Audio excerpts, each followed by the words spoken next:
How would you make a list of companies to call? In the beginning, you won't have access to a lot of CVs and you won't have a lot of candidates that you can speak to. And usually what I would do is go on the candidate CV and find the companies that that candidate has been working for, take the company names down, and then call those companies. And so, for example, candidate A, B, and C, I've got 3 candidates. They have worked for 5 companies each, which means I would have 15 companies to call who could potentially use the skill set that these 3 CVs have. So if candidate A is, for example, an engineer, candidate B is an engineer, candidate C is an engineer, then that means I've got 15 companies that use engineers. So because you wouldn't have CVs, you would need to go into Google and make a list of companies in your niche. Now, let me go over some of the niches.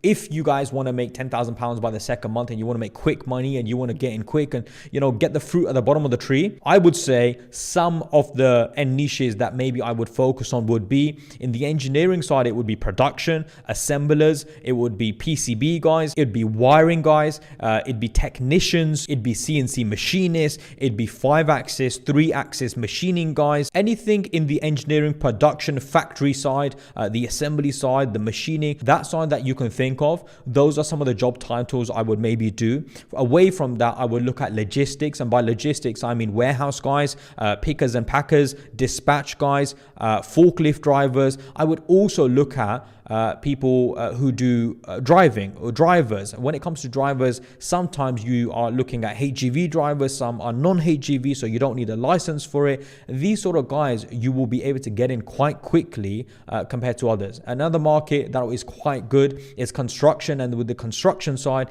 you could be looking at laborers, you could be looking at estimators, quantity surveyors, you could be looking at project managers. Now the higher end job titles might not move as much, but the construction market overall, there's a lot of movement that happens in the market, so it's easier to pick up some jobs in essence. And so hopefully that gives you an idea of some of the niches you guys can do. And by the way, please don't feel like you're limited to that. Any sort of job you can think of, and that could even be customer service, sales, it could be admin. A lot of these guys are quick movers, as in people often use this sort of skill set, and so they will pay £2,000, £3,000, £4,000 for you to find someone for them in their company.